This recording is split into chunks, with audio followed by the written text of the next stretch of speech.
Hi guys, इसमें हम लोग 1D एरे का एक एग्जांपल देखेंगे। तो 1D एरे में हम लोगों ने देखा था पिछले वीडियो में जिसमें थ्योरी मैंने बताया था आप लोगों को कि 1D एरे में किस तरीके से हम लोग डायनेमिक मेमोरी एलोकेशन करते हैं। तो उसी का हम लोग एक एग्जांपल देखने वाले हैं। तो डायनेमिक मेमोरी एलोकेशन देखने से पहले सिंपली हम लोग देख लेते हैं कि स्टैटिक तरीके से किस तरीके से हम लोग मेमोरी एलोकेट करते हैं किसी एरे के लिए। ओके, फिर आपको ज़्यादा अच्छे तरीके से समझ में आएगा कि डायनेमिक मेमोरी लोकेशन की हमें आवश्यकता क्यों पड़ती है और क्यों ये ज़्यादा बेहतर है। ओके, सो चलिए देखते हैं। ये सिंपल स्टैटिक मेमोरी लोकेशन है, ठीक है। डायनेमिक इसको नहीं किया गया है। ओके, तो सिंपली इतना ही याद रखना है अभी फिलहाल के लिए। इंट डेटा टाइप लिया है मैंने ए, जिसका मैंने एक एरे क्रिएट किया और इसका मैंने साइज फिक्स दिया हुआ है 5, यानी कि 5 से ज़्यादा एलिमेंट आप इस पर नहीं दे सकते।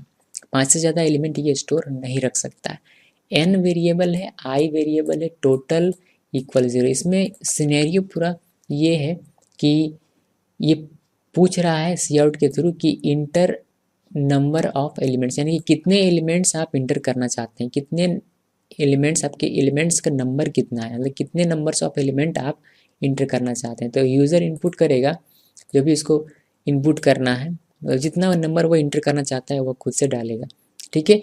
उसके बाद यहाँ इंटर एलिमेंट्स जो भी, ऐसे इसको 4 एलिमेंट्स अगर इंटर करने तो वो 4 प्रेस करेगा, जो कि एन में 4 स्टोर हो जाएगा। उसके बाद 1 2 3 4 वो 4 नंबर्स वो इनपुट कर पाएगा, क्योंकि उसने 4 एलिमेंट्स की डिमांड की है, इसीलिए वो 4 नंबर्स इनपुट कर पाएगा, जो कि स्टोर हो जाएगा 1 बाय 1 A0 A1 A2 और A3 और A4 में।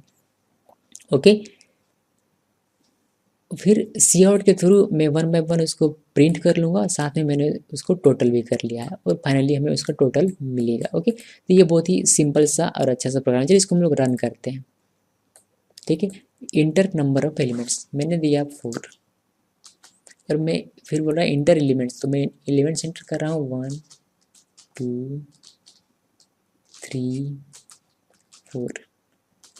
सो एलिमेंट्स आर 1 2 3 4 और टोटल हमें दिखा रहा है 10। ये प्रोग्राम ठीक है, बहुत अच्छे तरीके से चल रहा है, लेकिन यहाँ हम लोगों ने इसको साइज फिक्स कर दिया, यानी कि इसका जो साइज है इस एरे का वो 5 फिक्स है।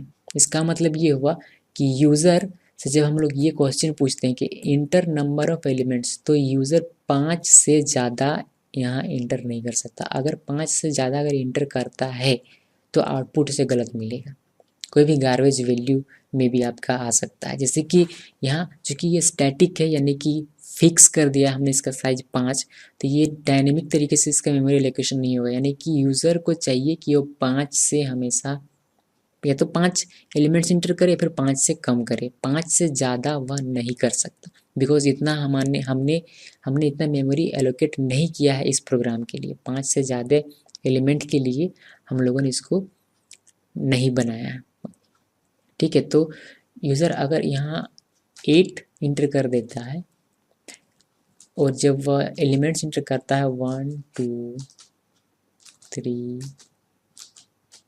4 5 6, कुछ भी नंबर हो सकता है, ऐसा नहीं कि सीक्वेंस में ही हो।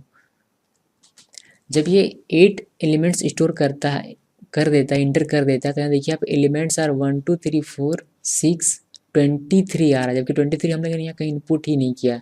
ये 23 आ रहा है, फिर से 6 और ये कोई एक लंबा सा नंबर आ रहा है, पता नहीं क्या। तो ये सारी चीज़ें गार्बेज वैल्यूज है। यहाँ टोटल भी आपको दिखाई दे रहा होगा कि ये अजीब सा टोटल आ रहा है, तो ये जो है गार्बेज वैल्यू ले रहा है, बिकॉज ये 8 एलिमेंट्स के लिए यहाँ मेमोरी क्रिएट नहीं किया गया था। यहाँ मेमोरी क्रिएट किया गया था सिर्फ 5 एलिमेंट्स के लिए, लेकिन यूज़र ने 8 एलिमेंट्स का डिमांड कर दिया।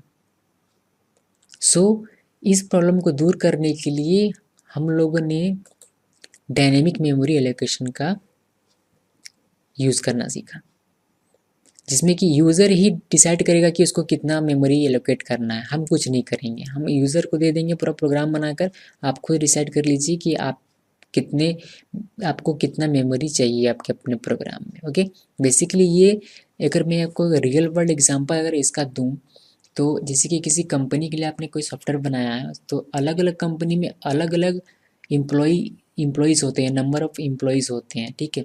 तो आप अगर उस कंपनी के ऑनर को अपना प्रोग्राम देते हैं, आपको पता नहीं होगा कि उसके कंपनी में कितने एम्प्लॉयज़ काम करते हैं। अगर आपको पता है तो आप ठीक है, अगर आपको पता है कि 50 एम्प्लॉयज़ के हम काम करते हैं तो आप इसको कांस्टेंट रख सकते हैं, यानी कि आप इसको स्टैटिक बना सकते हैं। 50 का एक एरे बना दीजिए और सभी का नाम आप स्टोर कर सकते हैं, फिर आईडी स्टोर कर सकते हैं एक एरे में, ठीक है। लेकिन कंपनी आपको नहीं बताती है कि, कंपनी कहती है कि पता नहीं मेरे यहाँ तो रोज़ 2 एम्प्लॉय आते हैं और 2 एम्प्लॉय जाते हैं, ऐसे ही मेरी कंपनी है। फिर उस वक्त आप कन्फ्यूज़ हो जाएंगे कितना आप साइज दें। तो इसीलिए आप वहाँ डायनेमिक तरीके से क्रिएट करें कि जब सॉफ्टवेयर को यूज़ करेगा यूज़र, तो उसको पता होगा कि हाँ अभी मेरे पास इतने एम्प्लॉयज़ हैं तो मैं नंबर ऑफ़ एम्प्लॉयज़ इतना डालता हूँ, और बाकी उसके बाद 1 बाय 1 उनके आईडीज़ को वो इनपुट लेता जाएगा मेमोरी के हिसाब से। ओके, सो उस जगह पर आपको डायनेमिक मेमोरी एलोकेशन करने की आवश्यकता पड़ती है। ओके, क्लियर है सिनेरियो कि हमें क्यों डायनेमिक मेमोरी एलोकेशन की आवश्यकता पड़ती है और कहाँ पड़ती है और कब ये हमारे लिए किस तरह की फैसिलिटीज़ प्रोवाइड करता है। ओके, सो आई थिंक कि क्लियर होगा। नाउ देखते हैं 1D एरे का डायनेमिक मेमोरी एलोकेशन। सिंटैक्स तो हम लोग ऑलरेडी पहले ही देख चुके हैं, फिर भी कोड्स में देख लेते हैं। जैसे कि यहाँ मैंने इंट एन आई दो वेरिएबल्स क्रिएट किया है। फ्लॉट, एक्चुअली इसको हम लोग इंट बना देते हैं, फ्लॉट की हमें आवश्यकता नहीं है, ठीक है। Okay, so int pointer P total 0 inter number of elements. Okay, यहाँ भी आपको इंट करना पड़ेगा, डोंट नो व्हाई मैंने यहाँ फ्लोट लिखा हुआ। Okay, so total equal 0। यहाँ हम लोग यूज़र से पूछ रहे हैं। यहाँ देखिए हम लोगों ने कहीं भी एरे का साइज नहीं लिखा, ये डायनेमिकली क्रिएट होगा। जैसे कि इंटर नंबर ऑफ एलिमेंट्स, तो यूज़र डिसाइड करेगा कि उसको कितने नंबर ऑफ एलिमेंट्स उसको स्टोर करने हैं, जो कि n में जाकर स्टोर हो जाएगा। और n मतलब साइज, एरे का साइज। तो एरे का साइज हम लोगों ने डिफाइन नहीं किया, बल्कि यूज़र डिफाइन करेगा, ठीक है। आप कहेंगे कि थोड़ा सा पीछे जाते हैं, आप कहेंगे कि क्यों ना हम लोग यहाँ भी साइज लिख दें, यानी कि हम लोग यहाँ भी n लिख दें और जो भी यूज़र इनपुट करेगा वह यहाँ जाकर स्टोर हो जाएगा। लेकिन ऐसा नहीं कर सकते हैं हम लोग स्टैटिक में, ठीक है। स्टैटिक में आप यहाँ वेरिएबल नहीं लिख सकते, यहाँ आपको कोई वैल्यू लिखना पड़ता है। ओके, सो इसीलिए हमें डायनेमिक मेमोरी एलोकेशन की आवश्यकता पड़ती है, ठीक है। तो फिर से मुझे यहाँ इंट करना पड़ेगा और यहाँ भी इंट करना पड़ेगा। ओके, नाउ आते हैं इंटर नंबर ऑफ एलिमेंट्स। तो जो भी यूज़र जितने भी उसको मेमोरी चाहिए होगा, यानी कि जितने भी उसको एलिमेंट्स स्टोर करने हैं वह नंबर लिखेगा, वह n में स्टोर हो जाएगा और ये बनेगा हमारे एरे का साइज। ओके, तो p इक्वल न्यू कीवर्ड है हमारा, इंट डाटा टाइप है और n साइज बनेगा एरे का। तो ये सिंटैक्स तो ऑलरेडी हम लोग थ्योरी में देख चुके हैं, तो इसे डिस्कस करने की आवश्यकता तो है नहीं, लेकिन फिर भी बता देता हूँ कि इसका जो बेस एड्रेस होगा, यानी कि 0 इस पॉइंटर के पास जाएगा।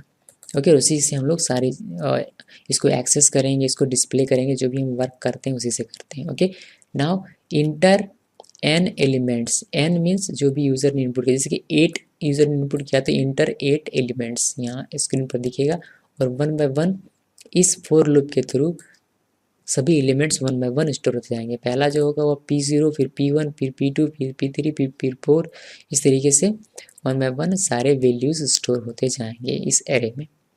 ओके, देन सी आउट के थ्रू यहाँ आपको एलिमेंट्स आर, यानी कि एलिमेंट्स को हम लोग प्रिंट कर रहे हैं, डिस्प्ले कर रहे हैं, तो फोर लूप का यूज़ मैंने किया है। यहाँ मैंने टैब दिया हुआ है ताकि हर एलिमेंट्स के बीच में थोड़ा सा स्पेस आपको नज़र आए। यहाँ मैंने लिखा हुआ है एस्ट्रिस्क P+i। ये हम लोगों ने देखा हुआ था कि या तो हम लोग ऐसा लिखें या फिर ऐसा लिखें, दोनों ही तरीका है इसको लिखने का, दोनों ही सेम है। यानी कि ये लिखिए या ये लिखिए, इसको फ़र्क नहीं पड़ता, आउटपुट आपको सेम मिलेगा।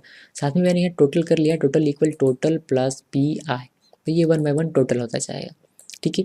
इसके बारे में मैं ज़्यादा आपको डिस्कस नहीं कर रहा कि ये कैसे टोटल करता है, क्या कर रहा है क्या नहीं। मेरा सिर्फ मेन कॉन्सेप्ट था ये डायनेमिक मेमोरी एलोकेशन, जो कि मैं आप लोगों को समझा चुका हूँ। यहाँ मैं डिस्कस नहीं कर रहा ये बिकॉज ये 2D एरे का सिंपल सा टॉपिक है कि ये कैसे प्लस करता है, कैसे इसका मेमोरी एलोकेट होता है, ये सारी चीज़ें, ठीक है। ये सारी चीज़ें आप लोग ऑलरेडी पढ़ चुके हैं एरे में। ओके, सो सिंपली टोटल में जो भी स्टोर होगा वो हम लोग आउटपुट स्क्रीन पर टोटल के थ्रू यहाँ से डिस्प्ले कर लेंगे। ओके, सो आई होप कि यहाँ तक क्लियर है और आप लोग समझ चुके होंगे कि कैसे हम लोग 1D एरे में डायनेमिक मेमोरी एलोकेशन करते हैं। यहाँ से यहाँ तक अगर सिंपली देखा जाए तो यहाँ से यहाँ तक,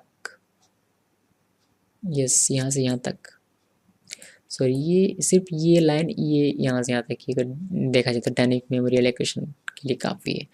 ओके, बाकी ये तो इनपुट लिया गया है, नंबर्स वैल्यूज़ लिए गए हैं और ये डिस्प्ले किया गया है। So, चलिए इसको रन करते हैं और देखते हैं। जैसे कि इसमें कोई भी डिफाइन नहीं कि कितना एलिमेंट्स, तो यूज़र खुद डिफाइन करेगा। यूज़र चाहे तो 5 एलिमेंट्स ले सकता है और चाहे तो 5000 भी ले सकता है, उसकी मर्जी। तो फिलहाल मैं 4 लेता हूँ। क्या लोग लेंगे 1 2 3 और 4 एलिमेंट्स मैंने लिखा यहाँ। एलिमेंट्स आर 1 2 3 4 और आउटपुट आपको मिलेगा टोटल 10। ओके, सो यहाँ आपको बाउंडेशन नहीं है कि आप 4 इंटर करें या 5 इंटर करें, ये नहीं है, लिमिटेशन नहीं है कि आप इससे ज़्यादा नहीं कर सकते, वरना आपका प्रोग्राम में गार्बेज वैल्यू आएगा। आप जितना चाहें उतना नंबर ऑफ एलिमेंट्स ले सकते हैं, ये आपकी मर्जी है, आप यूज़र हैं, आप डिसाइड कीजिए, आपको सही आउटपुट मिलेगा। ओके, क्लियर है? ओके देन, अगर कोई डाउट्स है तो आप कमेंट करके मुझे पूछ सकते हैं। Till then, thanks for watching this video.